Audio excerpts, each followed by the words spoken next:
Hi friends, ಎಲ್ಲರಿಗೂ ಜಯ ಕುಟುಂಬ ವ್ಲಾಗ್ಸ್ಗೆ ಸ್ವಾಗತ. ನೀನಾದೇನ ಸೀರಿಯಲ್ನಲ್ಲಿ ಇವತ್ತಿನ ಸಂಚಿಕೆಯಲ್ಲಿ ಏನೆಲ್ಲ ಆಗತ್ತೆ ಅಂತ ಪೂರ್ತಿಯಾಗಿ ನೋಡ್ಕೊಂಡು ಬರೋಣ ಬನ್ನಿ. ಸಂಚಿಕೆಯ ಶುರುವಿನಲ್ಲಿ ಪ್ರಿಯಾ ಮನೆಗೆ ಬರ್ತಾಳೆ.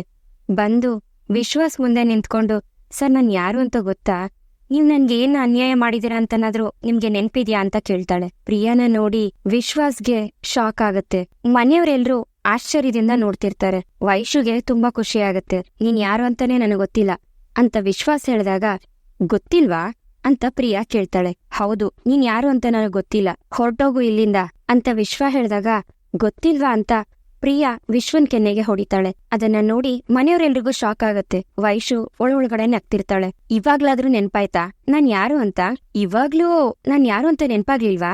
ಸಾಕ್ಷಿ ಸಮೇತ ತೋರಿಸ್ಬೇಕಾ ಅಂತ ಪ್ರಿಯಾ ವಿಶ್ವ ಮತ್ತೆ ಪ್ರಿಯಾ ಜೊತೆಗಿರೋ ಫೋಟೋನ ತೋರಿಸ್ತಾಳೆ. ಈ ಫೋಟೋ ನೆನ್ಪಿದ್ಯಾ ಅಂತ ವಿಶ್ವನ್ನ ಕೇಳ್ತಾಳೆ. ಇದು ನೀವ್ ನನ್ಗೆ ಫಸ್ಟ್ ದಿನ ಪ್ರಪೋಸ್ ಮಾಡಿದ ದಿವ್ಸ ತೆಗ್ದಿದ್ ಫೋಟೋ. ಇದನ್ ನೋಡು, ನಾವಿಬ್ರು ರೆಸಾರ್ಟ್ಗೆ ಹೋಗಿದ್ವಲ್ಲ ಅವಾಗ ತೆಗ್ದಿದ್ ಫೋಟೋ. ಇದು ನಾವ್ ಒಂದ್ ದಿವ್ಸ ರೆಸಾರ್ಟ್ ಅಲ್ಲಿ ಸ್ಪೆಂಡ್ ಮಾಡಿದ್ವಲ್ಲ ಅವತ್ತು ತೆಗ್ದಿರೋ ಫೋಟೋ. ಇದು ರೆಸಾರ್ಟ್ ಅಲ್ಲಿ ನಾವ್ ಒಂದ್ ದಿವ್ಸ ಸ್ಟೇ ಮಾಡಿದ್ವಲ್ಲ ರಾತ್ರಿ ಅವತ್ತು ತೆಗ್ದಿದ್ ಫೋಟೋ ಅಂತ ಪ್ರಿಯಾ ಹೇಳಿದಾಗ, ಅದನ್ನ ನೋಡಿ ಶಕುಂತಲಾ ಅವ್ರಿಗೆ ತುಂಬಾ ನೋವಾಗುತ್ತೆ. ಆ ಫೋಟೋಗಳನ್ನ ಎತ್ಕೊಂಡು ಶಕುಂತಲಾ ಅವರು ನೋಡ್ತಾರೆ. ಇಷ್ಟು ಸಾಕ್ಷಿ ತೋರ್ಸಿದ್ಮೇಲೂ ಇನ್ನು ಇವನ್ ಯೋಚನೆ ಮಾಡ್ಕೊಂಡ್ ನಿಂತಿದ್ಯಾ? ನೀನು ನನ್ನನ್ನ ಪ್ರೆಗ್ನೆಂಟ್ ಮಾಡಿದ್ದೆ ನೆನ್ಪಿಲ್ವಾ ಅಂತ ಪ್ರಿಯಾ ಕೇಳಿದ ತಕ್ಷಣ ವಿಶ್ವಾಸ್ ಶಾಕ್ ಆಗ್ತಾನೆ. ಹಾಗೆ ಶಕುಂತಲಾ ಅವ್ರಿಗೆ ಎದೆ ಒಡ್ದೋದಾಗ ಇರುತ್ತೆ. ಅಥ್ವಾ ಅಬಾರ್ಷನ್ ಮಾಡ್ಕೊ ಅಂತ ಹೇಳಿದ್ದೆ ನೆನ್ಪಿಲ್ವಾ ಅಂತ ಪ್ರಿಯಾ ಹೇಳಿದಾಗ, ವಿಶ್ವ ಏನೋ ಇದೆಲ್ಲ ಅಂತ ಶಕುಂತಲಾ ಅವರು ಕೇಳಿದಾಗ, ಅಮ್ಮ ಅದು ಅಂತ ರಾಗ ಎಳಿತಿರ್ತಾನೆ ವಿಶ್ವಾಸ್.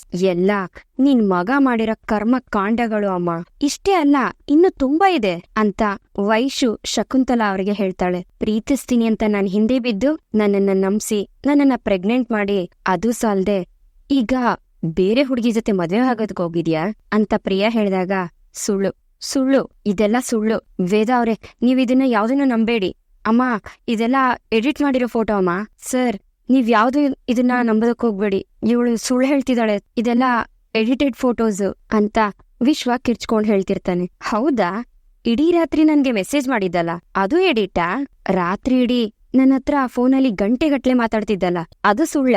ನನ್ನ ಹತ್ರ ಸ್ಕ್ರೀನ್ ಶಾಟ್ಸ್, ಕಾಲ್ ರೆಕಾರ್ಡಿಂಗ್ಸ್ ಎಲ್ಲ ಇದೆ. ನಾನ್ ಹೊಟ್ಟೆಲಿ ನಿನ್ ಮಗು ಇದೆ.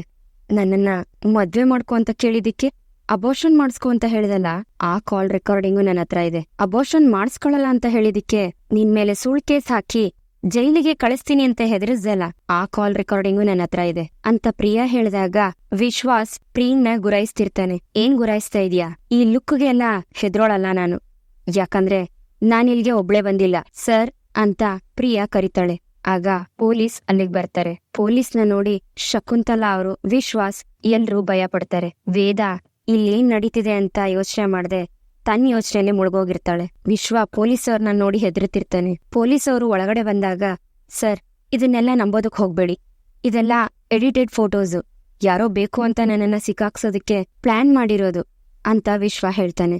ಸರ್ ನಂಬೇಡಿ ಇದನ್ನೆಲ್ಲ, ಇದೆಲ್ಲ ಎಡಿಟೆಡ್ ಫೋಟೋಸ್ ಅಂತ ವಿಶ್ವ ಕಿರ್ಚ್ಕೊಳ್ತಾ ಇರ್ತಾನೆ. ಇಲ್ಲ ಸರ್, ನನ್ ಜೊತೆಲಿರ್ಬೇಕಾಗಿರೋ ಟೈಮಲ್ಲಿ ನನ್ನನ್ನ ಒಂಟಿ ಮಾಡಿದಲ್ದೆ ನನ್ ಮರ್ಯಾದೆ ತೆಗಿತೀನಿ ಅಂತ ಬೇರೆ ಬೆದರಿಕೆ ಬೇರೆ ಹಾಕಿದಾನೆ ಸರ್ ಅಂತ ಪ್ರಿಯಾ ಹೇಳ್ಬೇಕಾದ್ರೆ, ಏಯ್ ಸುಳ್ಳು ಬೊಗಳಿದ್ರೆ ಕೊಂದ್ ಹಾಕ್ಬಿಡ್ತೀನಿ ಅಂತ ಕತ್ತಿಗೆ ಕೈ ಹಾಕೋದಕ್ ಹೋಗ್ತಾನೆ ವಿಶ್ವ. ಏಯ್ ಇಳಿಸ್ರಿ ಕೈನಾ, ಪೊಲೀಸವ್ರ ಮುಂದೆನೆ ಇಷ್ಟು ದಬ್ಬಾಳಿಕೆ ಮಾಡೋ ನೀವು ಇನ್ನು ಆಕೆ ಒಂಟಿಯಾಗಿ ಸಿಕ್ಕಾಗ ಎಷ್ಟು ಹೆದರ್ಸಿರ್ಬೋದು ಅಂತ ಇನ್ಸ್ಪೆಕ್ಟರ್ ಹೇಳ್ತಾರೆ. ಇಲ್ಲ ಸರ್, ನಾನ್ ನಿಮ್ಗೆ ಎಕ್ಸ್ಪ್ಲೇನ್ ಮಾಡ್ತೀನಿ ಅಂತ ವಿಶ್ವ ಹೇಳ್ಬೇಕಾದ್ರೆ, ಹೇ ಶಡಾಪೈಸೆ ಅಂತ ಇನ್ಸ್ಪೆಕ್ಟರ್ ಬೈತಾರೆ. ವಿಶ್ವ ನಿಮ್ ಸಂಬಳ ಎಷ್ಟು ರೀ ಅಂತ ಇನ್ಸ್ಪೆಕ್ಟರ್ ಕೇಳಿದಾಗ, ಸರ್ ಅದು ಅಂತ ವಿಶ್ವ ಹೇಳೋದಕ್ಕೆ ಒದ್ದಾಡ್ತಿರ್ತಾನೆ. ರೀ ಅಲ್ಲ ರೀ, ನಿಮಗ್ ಸಿಗ್ತಾ ಇರೋ ಸಂಬಳದಲ್ಲಿ ಅದ್ಹೇಗೆ ಕೋಟಿ ಕೋಟಿ ಬೆಲೆ ಬಾಳೋ ಅಂತ ಫಾರ್ಮ್ ಹೌಸ್ನ ಪರ್ಚೇಸ್ ಮಾಡಿದ್ರಿ ಅಂತ ಇನ್ಸ್ಪೆಕ್ಟರ್ ಕೇಳಿದಾಗ, ಅದನ್ ಕೇಳಿಸ್ಕೊಂಡು ವಿಶ್ವಂಗೆ ತುಂಬಾ ಭಯ ಸ್ಟಾರ್ಟ್ ಆಗತ್ತೆ. ಮನೆಯವರೆಲ್ಲರೂ ಶಾಕಿಂದ ನೋಡ್ತಿರ್ತಾರೆ. ಬೆಂಗಳೂರಲ್ಲಿ 2 ಫ್ಲಾಟು, ಅಕೌಂಟಲ್ಲಿ ಲಕ್ಷಾಂತರ ರೂಪಾಯಿ ದುಡ್ಡು ಹೇಗ್ ಬಂತು ಅಂತ ಇನ್ಸ್ಪೆಕ್ಟರ್ ಕೇಳಿದಾಗ ಏನ್ ಹೇಳ್ಬೇಕು ಅಂತ ಗೊತ್ತಾಗ್ದೆ ಒದ್ದಾಡ್ತಿರ್ತಾನೆ ವಿಶ್ವ. ಡಿಪಾರ್ಟ್ಮೆಂಟ್ ಕಣ್ಗೆ ಮಣ್ಣರ್ಚ್ಬೇಕು ಅಂತ ಅನ್ಕೊಂಡಿದ್ರೆ ಅದ್ ನಿಮ್ ಮೂರ್ಖತನ ಮಿಸ್ಟರ್ ವಿಶ್ವ. ನೀವು ಮಾಡಿರೋ ತಪ್ಪನ್ನ ತಿದ್ಕೊಂಡು ಇವ್ರನ್ನ ಮದ್ವೆ ಆಗಿ, ಇಲ್ಲ ಅಂದ್ರೆ ನಿಮ್ ವಿರುದ್ಧ ಕಾನೂನು ಕ್ರಮನ ಜರುಗಿಸ್ಬೇಕಾಗತ್ತೆ ಅಂತ ಇನ್ಸ್ಪೆಕ್ಟರ್ ಎಚ್ಚರಿಕೆ ಕೊಡ್ತಾರೆ. ಅದನ್ನ ಕೇಳಿ ವಿಶ್ವ ಭಯ ಪಡ್ತಿರ್ತಾನೆ. ಸರ್ ನನ್ಗೆ ಈ ಮೋಸ್ಗಾರನ ಮದ್ವೆ ಆಗೋದಕ್ಕೆ ಇಷ್ಟ ಇಲ್ಲ ಸರ್ ಅಂತ ಪ್ರಿಯಾ ಹೇಳಿದಾಗ, ಅಲ್ಲಮ್ಮ, ಮುಂದೆ ನಿನ್ ಜೀವನ ಅಂತ ಇನ್ಸ್ಪೆಕ್ಟರ್ ಕೇಳ್ತಾರೆ. ನಾನು ನಮ್ಮ ಅಪ್ಪ ಅಮ್ಮನ್ಗೆ ಈ ವಿಷಯ ಹೇಳಿ ಅವ್ರು ಹೇಗ್ ಹೇಳ್ತಾರೋ ಹಾಗೆ ಮುಂದುವರಿತೀನಿ ಸರ್ ಅಂತ ಪ್ರಿಯಾ ಹೇಳ್ತಾಳೆ. ಸರಿ ಅಮ್ಮ ಅಂತ ಇನ್ಸ್ಪೆಕ್ಟರ್ ಹೇಳಿ, ವಿಶ್ವ, ಇವ್ರು ಕೊಟ್ಟಿರೋ ಕಂಪ್ಲೇಂಟ್ ಮೇಲೆ ನಾನ್ ನಿಮ್ಮನ್ನ ಅರೆಸ್ಟ್ ಮಾಡ್ತಿದ್ದೀನಿ ಅಂತ ಇನ್ಸ್ಪೆಕ್ಟರ್ ಹೇಳ್ತಾರೆ. ಅದನ್ನ ಕೇಳಿ ಶಕುಂತಲಾ ಅವ್ರಿಗೆ ತುಂಬಾ ನೋವಾಗತ್ತೆ. ವಿಶ್ವಂಗೆ ಶಾಕ್ ಆಗತ್ತೆ. ಸರ್, ನನ್ ಮಾತ್ ಕೇಳಿ ಸರ್, ಇದ್ರಲ್ಲಿ ನಂದೇನೂ ತಪ್ಪಿಲ್ಲ ಸರ್, ಯಾರೋ ಬೇಕು ಅಂತಾನೆ ಪ್ಲಾನ್ ಮಾಡಿರೋದು ಸರ್ ಅಂತ ವಿಶ್ವ ಹೇಳ್ಬೇಕಾದ್ರೆ, ಏಯ್ ಮುಚ್ಚ್ರಿ ಬಾಯ್ನಾ ಅಂತ ವಿಶ್ವಾಸ್ಗೆ ಹೇಳಿ, ನೋಡಿ ಇವ್ರನ್ನ ಕರ್ಕೊಂಡ್ ಬನ್ನಿ ಅಂತ ಕಾನ್ಸ್ಟೇಬಲ್ಗೆ ಹೇಳ್ತಾನೆ. ಇನ್ಸ್ಪೆಕ್ಟರ್ ಹೋಗ್ಬೇಕಾದ್ರೆ ಸರ್ ಅಂತ ಶಕುಂತಲಾ ಅವರು ಕರೀತಾರೆ. ನೋಡಿ ಅಮ್ಮ, ದಯವಿಟ್ಟು ನಮ್ ಕರ್ತವ್ಯಕ್ಕೆ ಅಡ್ಡಿಪಡಿಸ್ಬೇಡಿ ಅಂತ ಇನ್ಸ್ಪೆಕ್ಟರ್ ಹೇಳಿ ಹೋಗ್ತಿರ್ತಾರೆ. ಕಾನ್ಸ್ಟೇಬಲ್ ವಿಶ್ವನ್ನ ಎಳ್ಕೊಂಡ್ ಹೋಗ್ತಿರ್ತಾರೆ. ಇವರನ್ನ ಪೊಲೀಸರು ಜೀಪ್ ಹತ್ತಿಸ್ಬೇಕಾದ್ರೆ ಅಷ್ಟ್ರಲ್ಲಿ ಅಲ್ಲಿಗೆ ವಿಕ್ರಮ್ ಬರ್ತಾನೆ. ವಿಕ್ರಮ್ ಮತ್ತೆ ವಿಶ್ವ ಇಬ್ರು ಮುಖಾಮುಖಿಯಾಗಿ ಭೇಟಿ ಆಗ್ತಾರೆ. ಗೊತ್ತಿತ್ತು ಕಣೋ, ಇದೆಲ್ಲ ನಿಂದೇ ಕೆಲ್ಸ ಅಂತ, ನಿನ್ನನ್ನ ಮಾತ್ರ ಯಾವ್ದೇ ಕಾರಣಕ್ಕೂ ಸುಮ್ನೆ ಬಿಡೋದಿಲ್ಲ ಅಂತ ವಿಶ್ವ ಹೇಳ್ಬೇಕಾದ್ರೆ, ರೀ ಪಿಸಿ, ಏನ್ರಿ ಅದು ಮಾತಾಡೋದಕ್ ಬಿಟ್ಟಿದೀರಾ, ಒಳಗಡೆ ಕೂರ್ಸ್ರಿ ಅಂತ ಇನ್ಸ್ಪೆಕ್ಟರ್ ಬೈತಾರೆ. ಕಾನ್ಸ್ಟೇಬಲ್ ವಿಶ್ವನ ಜೀಪ್ ಒಳಗಡೆ ಕೂರಿಸ್ತಾರೆ. ವಿಕ್ರಮ್ ಮನೆ ಒಳಗಡೆ ಹೋಗ್ತಾನೆ. ಶಕುಂತಲಾ ಅವರು ಅಳ್ತಾ ನಿಂತಿರ್ತಾರೆ. ಆಗ ಉಮಾ ಅವರು ಹತ್ರ ಬಂದು, ಶಕುಂತಲಾ ಅವ್ರೆ, ಏನ್ರಿ ಇದೆಲ್ಲ ಅಂತ ಕೇಳಿದಾಗ ಏನ್ ಹೇಳ್ಬೇಕು ಅಂತ ಗೊತ್ತಾಗ್ದೆ ಶಕುಂತಲಾ ಅವರು ಅಲ್ಲಿಂದ ಹೊರಟೋಗ್ತಾರೆ. ಇದನ್ನ ನೋಡಿ ದೇವಕಿ ಮತ್ತೆ ಐಶು ಇಬ್ರು ನಗ್ತಿರ್ತಾರೆ. ವೇದ ಸುಮ್ನೆ ನಿಂತಿರೋದನ್ನ ನೋಡಿ ಸೌಂದರ್ಯ ಸಮಾಧಾನ ಮಾಡಕ್ ಬರ್ತಾಳೆ. ಕಂದ, ಕಾಲಿಗ್ ಬೀಳೋಣ ಅಂತಂದ್ರೆ ನಿನ್ ತಂದೆ ಸ್ಥಾನದಲ್ಲಿದ್ದೀನಿ, ಅದಕ್ಕೆ ಕೈ ಮುಗಿದು ಕೇಳ್ಕೊತಾ ಇದ್ದೀನಿ, ದಯವಿಟ್ಟು ನಿನ್ ತಂದೆನ ಕ್ಷಮಿಸ್ಬಿಡು ಅಂತ ಜಯಣ್ಣ ಅವರು ಕೈ ಮುಗಿದು ಕೇಳ್ಕೊಂತಾರೆ ವೇದನ ಹತ್ರ. ವೇದ, ನಮ್ ಕೈಯಾರೆ ನಿನ್ ಜೀವನನ ಹಾಳ್ ಮಾಡ್ತಿದ್ವಲ್ಲೇ, ಎಂಥ ಅನಾಹುತ ಆಗೋಗ್ತಿತ್ತು, ದಯವಿಟ್ಟು ನಮ್ಮನ್ನ ಕ್ಷಮಿಸ್ಬಿಡೆ ಅಂತ ಉಮಾ ಅವರು ಅಳ್ತಾ ಕೈ ಮುಗಿತಿರ್ತಾರೆ. ವೇದ, ಯಾಕಿಷ್ಟು ಸೈಲೆಂಟ್ ಆಗಿದ್ಯಾ, ಏನಾದ್ರೂ ಹೇಳೆ ಅಂತ ಸೌಂದರ್ಯ ಕೇಳ್ತಾರೆ. ವೇದ, ನಾವ್ ಮಾಡಿದ ತಪ್ಪಿಗೆ ಒಂದೆರಡು ಮಾತು ಬೈದ್ಬಿಡೆ, ಹೀಗ್ ಸುಮ್ನೆ ನಿಂತ್ಕೋಬೇಡ ಕಣೆ ಅಂತ ಉಮಾ ಅವರು ಹೇಳ್ತಿದ್ರು. ವೇದ ಸುಮ್ನೆ ಹಾಗೆ ನಿಂತಿರ್ತಾಳೆ. ಅಷ್ಟ್ರಲ್ಲಿ ವಿಕ್ರಮ್ ಮನೆ ಒಳಗಡೆ ಬರ್ತಾನೆ. ಉಮಾ ಅವರು ವಿಕ್ರಮ್ನ ನೋಡಿ, ವಿಕ್ರಮ್ ಬಾಪ ಅಂತ ಕರೀತಾರೆ. ವಿಕ್ರಮ್ನ ನೋಡಿ ದೇವಕಿ ಭಯ ಪಡ್ತಿರ್ತಾಳೆ. ನೋಡಿದ್ಯಪ್ಪ ವಿಕ್ರಮ್, ನೋಡಿದ್ಯಾ ನಮ್ ಪರಿಸ್ಥಿತಿನ, ಏನೇನೆಲ್ಲ ಆಗೋಯ್ತು ಅಂತ, ಒಳ್ಳೆಯವನು ಅನ್ಕೊಂಡಿದ್ದ ನಿಜವಾದ ಬಣ್ಣ ಹೇಗ್ ಬಯಲಾಯ್ತು ಅಂತ ಉಮಾ ಅವರು ಹೇಳ್ತಾರೆ. ವಿಕ್ರಮ್, ವೇದ ತುಂಬಾ ಶಾಕಲ್ಲಿದ್ದಾಳೆ, ನೀನೇ ಸಮಾಧಾನ ಮಾಡ್ಬೇಕು ಅಂತ ಸೌಂದರ್ಯ ಹೇಳ್ದಾಗ ವಿಕ್ರಮ್ ತಲೆ ತಗ್ಗಿಸ್ಕೊಂಡು ಹಂಗೆ ನಿಂತಿರ್ತಾನೆ. ಹೌದಪ್ಪ ವಿಕ್ರಮ್, ನಮ್ಗೆ ವೇದನ್ಗೆ ಸಮಾಧಾನ ಮಾಡೋಷ್ಟು ಧೈರ್ಯ ಇಲ್ಲ, ನೀವೇ ಅವನ್ಗೆ ಸಮಾಧಾನ ಮಾಡ್ಬೇಕು ಅಂತ ಉಮಾ ಅವರು ಹೇಳ್ಬೇಕಾದ್ರೆ, ಹಾ ಎಲ್ಲಾರು ಸ್ವಲ್ಪ ಹೊತ್ತು ಸುಮ್ನೆ ಇರ್ತೀರಾ ಅಂತ ವೇದ ಕಿರ್ಚ್ತಾಳೆ.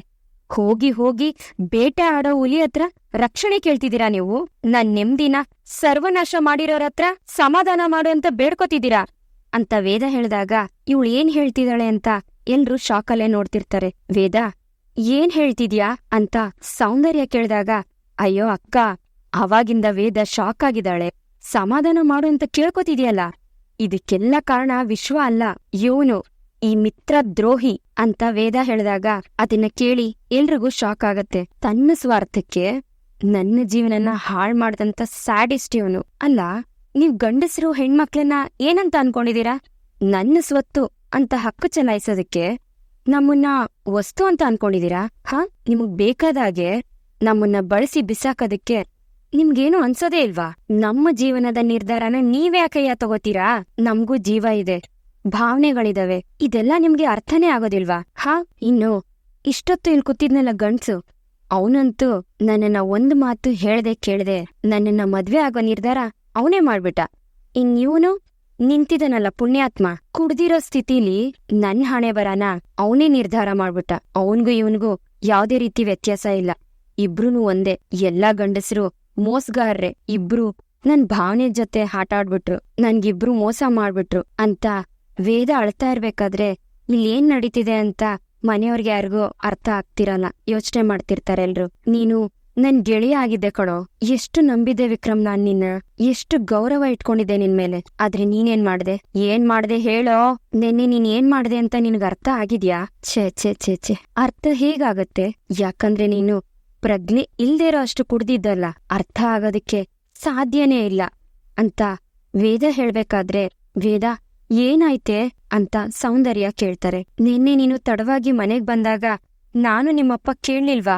ಯಾಕೆ ತಡವಾಗಿ ಮನೆಗ್ ಬಂದೆ ಅಂತ ಕೇಳಿದಿಕ್ಕೆ ಏನು ಉತ್ತರ ಕೊಡದೆ ಹಾಗೆ ಒಳಗೋದೆ?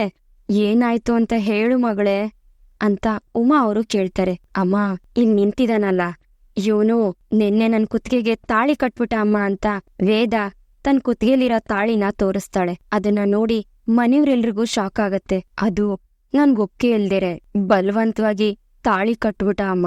ದೇವಸ್ಥಾನದಲ್ಲಿ ನೆಮ್ಮದಿ ಸಿಗುತ್ತೆ ಅಂತ ಅಲ್ಲಿಗ್ ಹೋದ್ರೆ ಅಲ್ಲಿ ನನ್ ನೆಮ್ಮದಿನ ನೋಡ್ಕೊಂಬಿಟ್ಟ ಅಮ್ಮ ಅಂತ ವೇದ ಹೇಳ್ಬೇಕಾದ್ರೆ ಉಮ್ಮನ್ಗೆ ಆ ಶಾಕ್ನ ತಡ್ಕೊಳಕ್ ಆಗ್ತಿರಲ್ಲ. ಅವಾಗ ಸೌಂದರ್ಯ ಮತ್ತೆ ಪ್ರಣವ್ ಇಬ್ರು ಸಮಾಧಾನ ಮಾಡ್ತಾರೆ. ಏಯ್, ಇಷ್ಟೆಲ್ಲ ಆಗಿ ಯಾವ ಮುಖ ಇಟ್ಕೊಂಡು ಇಲ್ಲಿಗ್ ಬಂದಿದ್ಯಾ ನೀನು ಅಂತ ವೇದ ಹೇಳ್ಬೇಕಾದ್ರೆ ಬೇತಾಳ ಅಂತ ವಿಕ್ರಮ್ ಹೇಳ್ತಾನೆ. ಮಾತಾಡ್ಬೇಡ ನೀನು. ಏನೋ ನಿನ್ನನ್ನ ನಾನ್ ಕೇಳಿದ್ನೇನೋ ನನ್ನನ್ನ ಬಂದು ಮದ್ವೆ ಆಗೋ ಅಂತ? ಯಾರೋ ನಿನ್ಗೆ ಪರ್ಮಿಷನ್ ಕೊಟ್ಟಿದ್ದು? ನಿನ್ಗೆ ಪರ್ಮಿಷನ್ ಯಾರೋ ಕೊಟ್ಟಿದ್ದು ಅಂತ ಕತ್ತಿನ ಪಟ್ಟಿ ಹಿಡಿದು ಕೇಳ್ತಾಳೆ ವೇದ. ವೇದ ಕೇಳಿದ ಪ್ರಶ್ನೆಗೆ ಉತ್ತರ ಕೊಡಕ್ಕಾಗ್ದೆ ತಲೆ ಬಗ್ಗಿಸ್ಕೊಂಡ್ ನಿಂತಿರ್ತಾನೆ ವಿಕ್ರಮ್. ಥು, ಹೋಗಿ ಹೋಗಿ ನಿನ್ನನ್ನ ನಂಬುದ್ನಲ್ಲ ನಾನು. ಅಸಹ್ಯ ಆಗ್ತಿದೆ ನನ್ಮೇಲೆ ನನಗೆ, ಅಸಹ್ಯ ಆಗ್ತಿದೆ ನನ್ಮೇಲೆ ನನಗೆ ಅಂತ ಕುಸಿದು ಬೀಳ್ತಾಳೆ ವೇದ. ನೀನು ನನಗೆ ಗೌರವ ಕೊಡ್ತಿದ್ಯಾ ಅಂತ ಅನ್ಕೊಂಡೆ. ನನ್ ಸ್ನೇಹಕ್ಕೆ ಬೆಲೆ ಕೊಟ್ಟು ನನ್ ಜೊತೆ ಇದೀಯಾ ಅಂತ ಅನ್ಕೊಂಡೆ. ಇಲ್ಲ ಇಲ್ಲ ಇಲ್ಲ, ನೀನು ಆ ವಿಶ್ವನ್ ಜೊತೆ ರೇಸಲ್ಲಿದ್ದೆ. ಅವನನ್ನ ದಾಟಿ ನನ್ನನ್ನ ಪಡ್ಕೋಬೇಕು ಅನ್ನೋ ಹಠದಲ್ಲಿದ್ದೆ. ನಾನು ನಿನ್ ಸ್ವತ್ತು ಅಂತ ಡಿಕ್ಲೇರ್ ಮಾಡೋದಿಕ್ಕೆ ಒಂದೊಳ್ಳೆ ಅವಕಾಶನ ಹುಡುಕ್ತಿದ್ದೆ. ಸಿಕ್ತಲ್ಲ, ಗೆದ್ಬಿಟ್ಟೆ ಅಲ್ಲ, ಸಂತೋಷನಾ? ಟ್ರೋಫಿ ಗೆದ್ದಷ್ಟು ಖುಷಿ ಆಗ್ತಿರ್ಬೇಕಲ್ವಾ ನಿನ್ಗೆ, ಹಾ ಅಂತ ವೇದ ಕೇಳಿದಾಗ ವಿಕ್ರಮ್ ಏನು ಮಾತಾಡದೆ ಸುಮ್ನೆ ನಿಂತಿರ್ತಾನೆ. ಬೇತಾಳ, ನೆನ್ನೆ ನಾನು ಸಿಕ್ಕಾಪಟ್ಟೆ ಕುಡ್ದಿದ್ದೆ, ನನ್ ಬುದ್ಧಿ ನನ್ ಕೈಲೇ ಇರ್ಲಿಲ್ಲ ಅಂತ ವಿಕ್ರಮ್ ಹೇಳಿದಾಗ ಅದೇನ್ ನಡೀತಿತ್ತು ನಿನ್ ಮನ್ಸಲ್ಲಿ? ಅದ್ಯಾವ್ ಕೆಟ್ಟ ಯೋಚನೆಯಿಂದ ನನ್ ಕುತ್ತಿಗೆಗೆ ತಾಳಿ ಕಟ್ದೆ ಅಂತ ವೇದ ಕೇಳಿದಾಗ ನಾನ್ ಯಾವ ಯೋಚನೆನೂ ಮಾಡಿಲ್ಲ ಅಂತ ವಿಕ್ರಮ್ ಹೇಳ್ತಾನೆ. ಸರಿ ಬಾ ತಗೋ, ನೀನ್ ಕಟ್ಟಿರೋ ತಾಳಿನ ನೀನೇ ಕಿತ್ತಾಕ್ಬಿಡು ಅಂತ ತಾಳಿನ ಎತ್ತಿ ವಿಕ್ರಮ್ ಕೈಗೆ ಕೊಡ್ತಾಳೆ ವೇದ. ಇಲ್ಲಿಗೆ ಈ ಒಂದು ಸಂಚಿಕೆ ಮುಗಿಯುತ್ತೆ. ಈ ಸಂಚಿಕೆ ನಿಮ್ಗೆ ಇಷ್ಟ ಆಗಿದೆ ಅಂತ ಅನ್ಕೊಳ್ತೀನಿ. ಇಷ್ಟ ಆಗಿದ್ರೆ ದಯವಿಟ್ಟು ಲೈಕ್ ಮಾಡಿ. ಹಾಗೆ ಹೇಗಿತ್ತು ಅನ್ನೋದನ್ನ ಕಮೆಂಟ್ ಮೂಲಕ ತಿಳಿಸಿ. ಮತ್ತೆ ಮುಂದಿನ ಸಂಚಿಕೆಯೊಂದಿಗೆ ನಿಮ್ಮನ್ನ ಭೇಟಿ ಆಗ್ತೀನಿ. ಅಲ್ಲಿವರೆಗೂ Tata, bye bye, take care.